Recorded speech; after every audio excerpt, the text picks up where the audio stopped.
Muchas gracias. De vuelta al barrio, porque ejercí la docencia en esta facultad por más de 2 décadas y siempre estuve contento. Y creo que los alumnos, a pesar de mi rigor y de la disciplina que imponía, se sentían contentos porque se daban cuenta de que en el futuro esta formación les iba a servir en su carrera profesional. He escuchado las disertaciones que me han precedido e incluso la de la colega argentina por el procedimiento virtual. Son exposiciones de muy alto nivel. Y si ustedes, o la mayor parte de ustedes, porque algunos han venido recientemente y otros se han ido, han tenido la fortaleza de permanecer escuchando estas exposiciones, quiere decir que se han interesado. Y la consecuencia es que sirven para algo. El tema de la seguridad social es muy complejo. Es un tema muy vasto y es un tema que no comprende solo las normas que se refieren a ella. No, la seguridad social es un sistema integral de políticas sociales y económicas, de normas atributivas de derechos y obligaciones, de técnicas para impartir o para otorgar los beneficios y de administración o gestión. O sea que la seguridad social va mucho más allá de lo que puede ser las enseñanzas en una facultad de Derecho. Yo subrayo sobre todo el objeto de la seguridad social. ¿En qué consiste? Este objeto se dirige a evitar los riesgos sociales o atenuar, superar sus efectos que son nocivos para la vida. El riesgo social está en todas partes. Una persona que sale de esta aula podría tropezar y tiene un accidente. Ese es un riesgo social. Accidentes que, dicho sea de paso, son muy frecuentes en las personas mayores. Una persona puede contraer una enfermedad. Y este es otro riesgo social. Y la seguridad social tiene que ocuparse de ello. La vejez, o sea, llegar a la edad límite para trabajar y luego retirarse de la actividad laboral, es otro riesgo. Es un riesgo que se espera, pero que tiene consecuencias, porque si la persona se retira del trabajo, va a necesitar recursos para poder vivir. Y esos recursos que ya no ganará con su trabajo porque no lo puede hacer, tendrá que serle aportado por la seguridad social.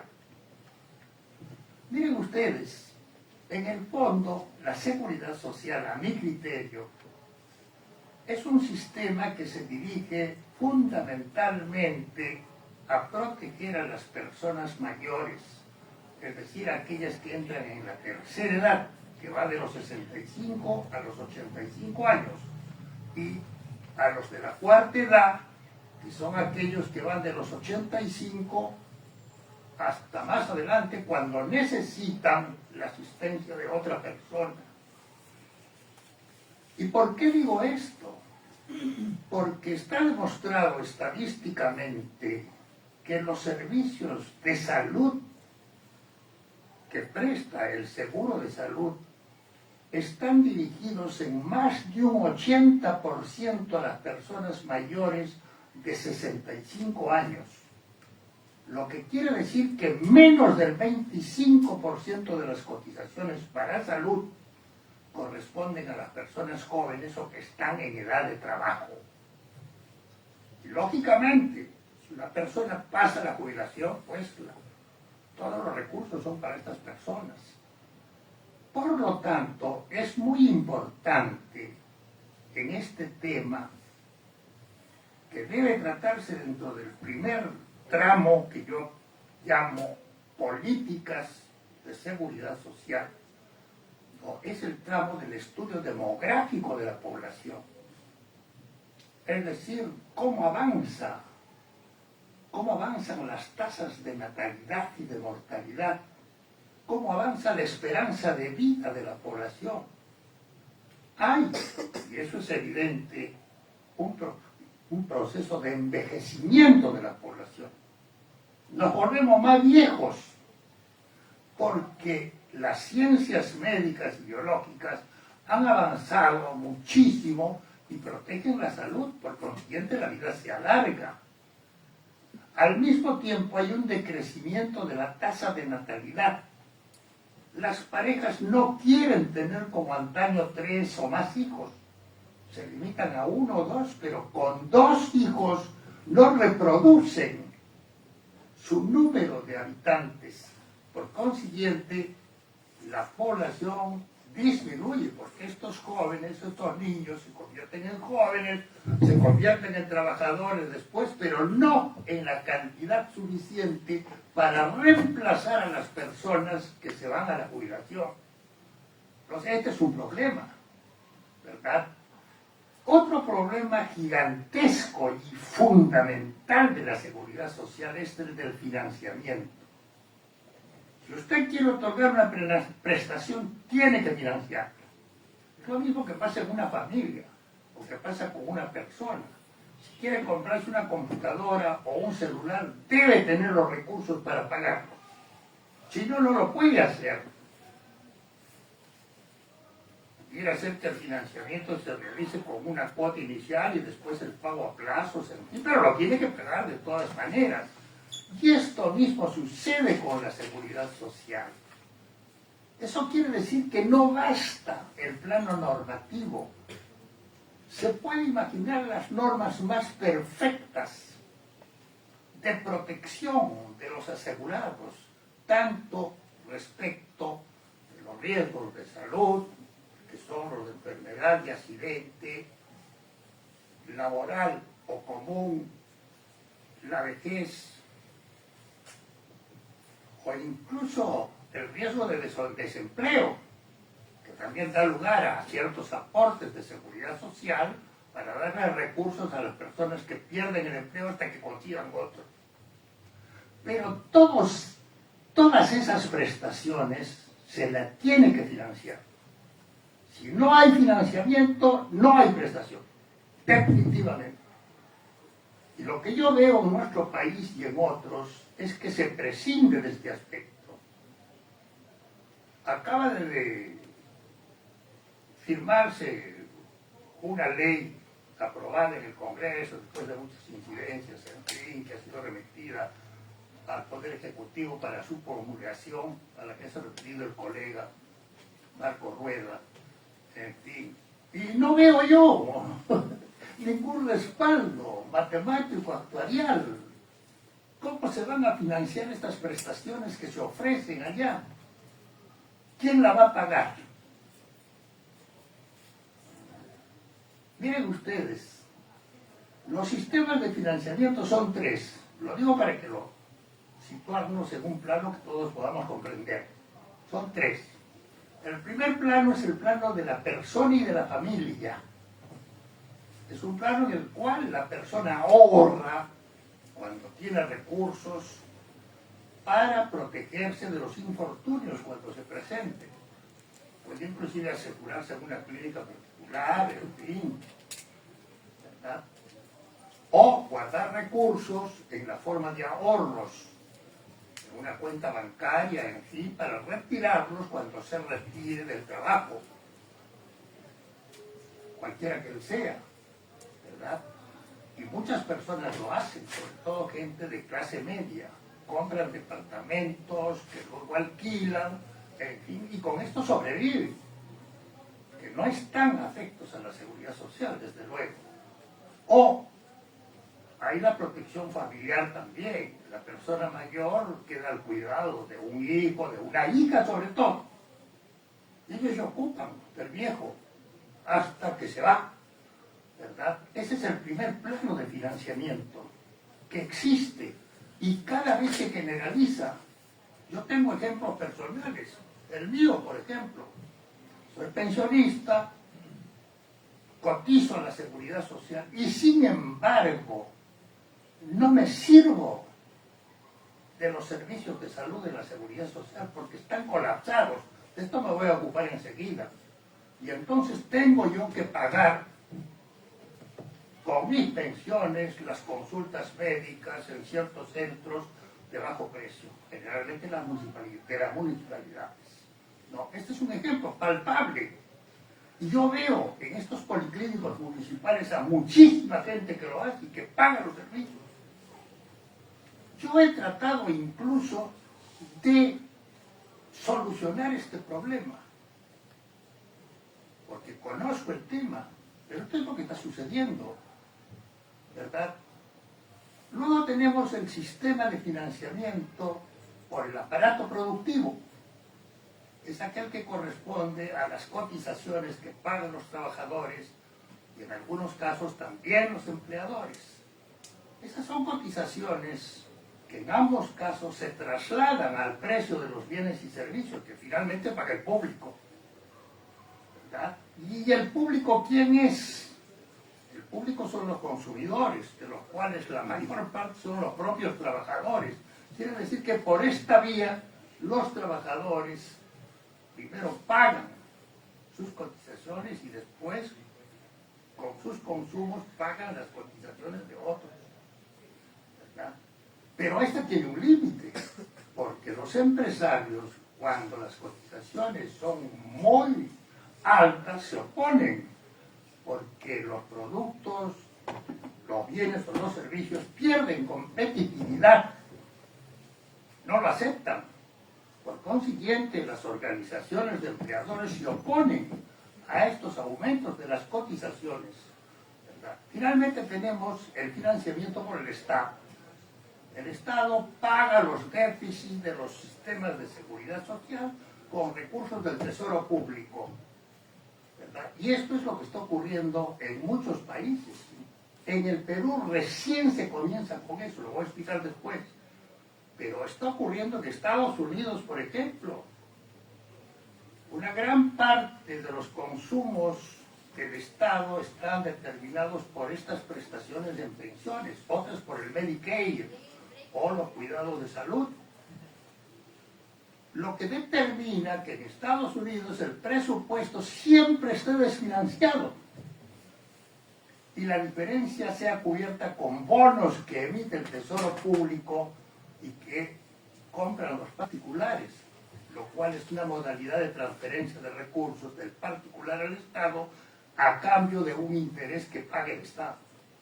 Estos bonos son generalmente con un plazo de 10 años, ¿no? Y son muy populares en Estados Unidos, pero esa es la realidad de este país, está quebrado prácticamente, porque la deuda pública en los Estados Unidos llega ahora a 34 billones de dólares, inimaginable. Y eso es a consecuencia de estos gastos.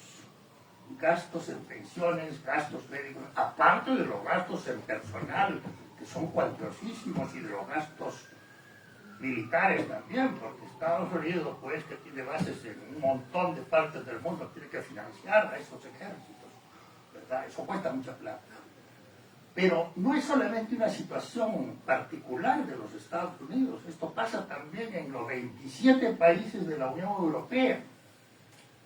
Todos estos países financian con recursos del Tesoro Público las pensiones y los gastos de salud porque el sistema financiero de la seguridad social no alcanza. Y todos se prestan plata de los particulares. El caso de Argentina es lamentable, digamos así, porque estas pensiones muy generosas, otorgadas por el Estado argentino, se han estado pagando con emisiones inorgánicas de dinero. El Banco Central de Reserva todos los meses imprimía una cantidad fabulosa de dinero que lo entregaba al Tesoro Público, al Ministerio de Economía.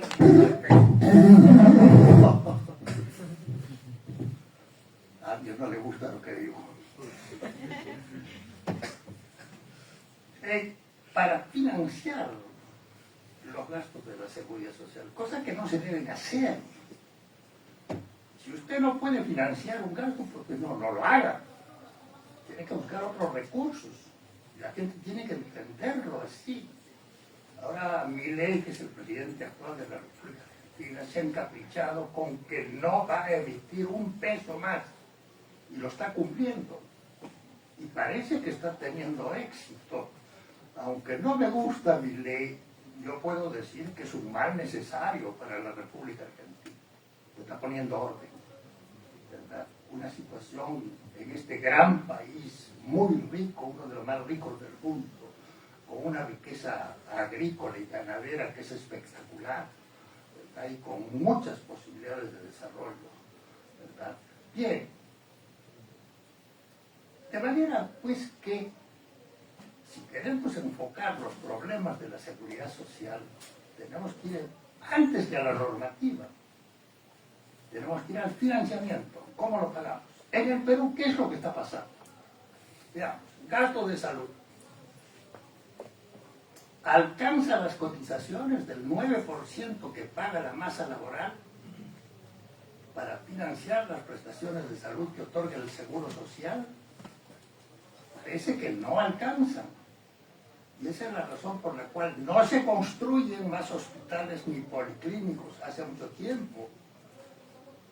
Parece ser además que gran parte de los recursos que se obtienen por cotizaciones van a pagar una burocracia y no personal médico, ¿verdad?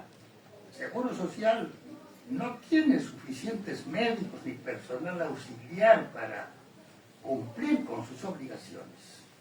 Esta es la verdad. Yo podría decir que si no está quebrado, que no hay la posibilidad legal de una quiebra del Seguro Social. Pero este es un problema que se tiene que resolver. Miren ustedes, cuando se creó el Seguro Social en 1936, se determinó que una parte de las cotizaciones, un equivalente al 3%, debía ser acumulado para construir una red hospitalaria.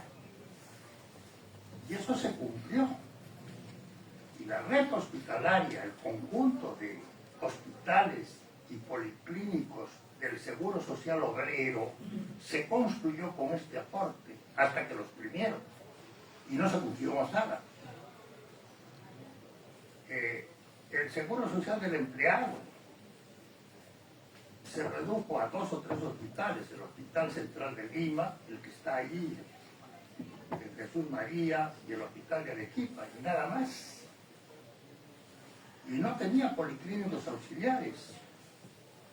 El Seguro Social después, cuando yo hablo de estas cosas, porque he tenido la oportunidad de ocuparme personalmente de ellas.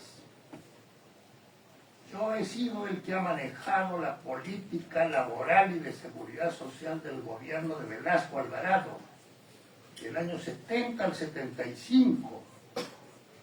Y todas las normas laborales y de seguridad social salieron de mi oficina. Por eso conozco el tema. Hablo de lo que sé. Eso pasó hace más de 50 años. La mayoría de ustedes no habían nacido, ¿verdad? Pero la situación ha evolucionado desde entonces. Y lo que debería haber sido una marcha en plano inclinado hacia arriba, se ha tornado en una marcha en plano inclinado hacia abajo. No se han resuelto los problemas. Más aún, los políticos no quieren ocuparse del tema. Yo diría algo más, lo ignoran. Me he tomado el trabajo de revisar los proyectos políticos de los partidos que compiten en las elecciones, ninguno de problemas de salud y de seguridad social. ¿Pueden creerlo? Y entonces, ¿por qué son elegidos? Las personas que se sienten agraviadas, frustradas por la falta de atención, sin embargo, votan por esos partidos. ¿Por qué? Hay una inconsecuencia, evidentemente. Más aún puedo decirles que hay un desconocimiento de estos asuntos. La política de seguridad social creo que no es parte de los programas de las facultades de Derecho y Ciencia Política. No sé acá porque no lo he revisado, pero tendría que ser un curso muy importante, porque como ya he dicho, la seguridad social es un asunto es un sistema de políticas sociales, demográficas, económicas, de normas, procedimientos técnicos y actos de administración, un conjunto que tiene que manejar el politólogo, no solamente el abogado, por más versado que esté, y el economista tampoco, o el matemático actuarial, no, todo eso debe estar centralizado por el politólogo, que ve todo esto y que trata de resolver problemas, ¿verdad? No se resuelven los problemas en el Perú. Hace rato le decía a mi hijo que había un presidente de la República, Manuel Prado, que gobernó 2 veces el Perú, en 1939 a 1945, 1956 a 1968. Era hijo de una familia de financieros, su papá había sido Mariano Ignacio Prado, el hombre que se llevó los recursos del Perú en la guerra con Chile, ¿se acuerdan? ¿No? Y esos recursos pues, fueron recursos de la familia, con lo cual la familia compró un banco, el Banco Popular del Perú, ¿verdad? ¿Y saben quién les expropió el Banco Popular del Perú? A esa familia. No lo sabe. Velasco Alvarado. Y que estuvo bien hecho. ¿Ya? Y bien. Prado, sin embargo, es una cosa muy graciosa, ¿no? Que se aplica en el tema. Él decía, en el Perú los problemas no se resuelven nunca, o se resuelven solos.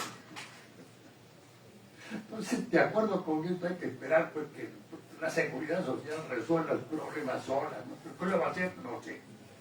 Creo que es una tarea imposible, ¿no? Si usted quiere extender la seguridad social de salud, tiene usted que construir más centros asistenciales, hospitales, policlínicos y postas médicas.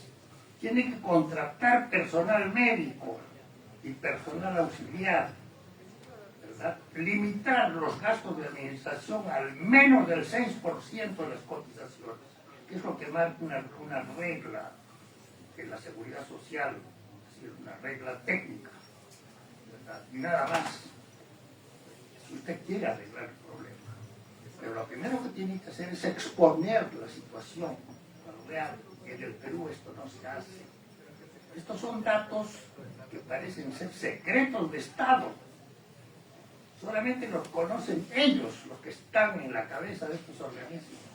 El público no tiene derecho de conocer esto. Hace rato que estoy tratando yo de calcular cómo se podría arreglar el sistema de pensiones, el Sistema Nacional de Pensiones. Para esto necesito información de la ONP, cuántos pensionistas hay, de qué clase, cuántos afiliados y cuántos cotizantes. ¿Sabe qué es difícil? Que hay que tratar de meterse 50 veces hasta encontrar ahí y tampoco obtiene los datos que usted necesita. ¿Y por qué esto? Porque no quieren que se sepa. Sencillamente, este es un problema, ¿verdad? ¿Y cómo se puede legislar entonces para arreglar los problemas? Estamos ante una farsa, evidentemente. ¿no? Pero esto se puede romper, sí, señores, se puede romper, pero se requiere voluntad.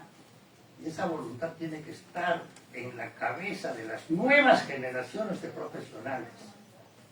Yo, exceptuando algunos colegas, ya yo no tengo confianza en los que se han ocupado de este tema, porque primero lo desconocen y segundo, no les interesa arreglar el problema, ¿verdad?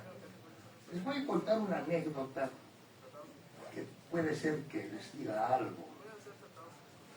El año 72 yo manejaba la política de seguridad social y de salud del gobierno de Morales Bermúdez.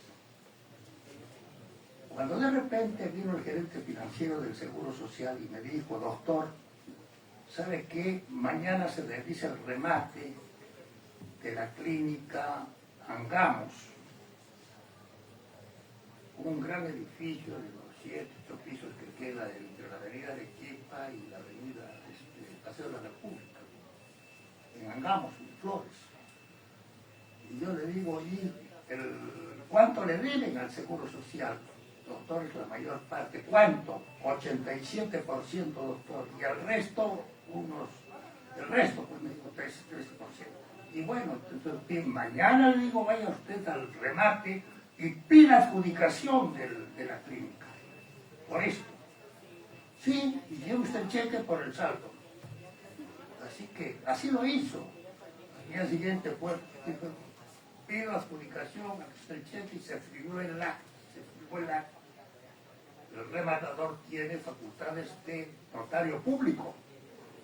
Entonces se extiende el acta y se produce la transmisión del dominio, como si usted hiciera un contrato ante un notario, ¿verdad? Y de esa manera, ese edificio, esa clínica, pasó al dominio del Seguro Social del frente a ustedes.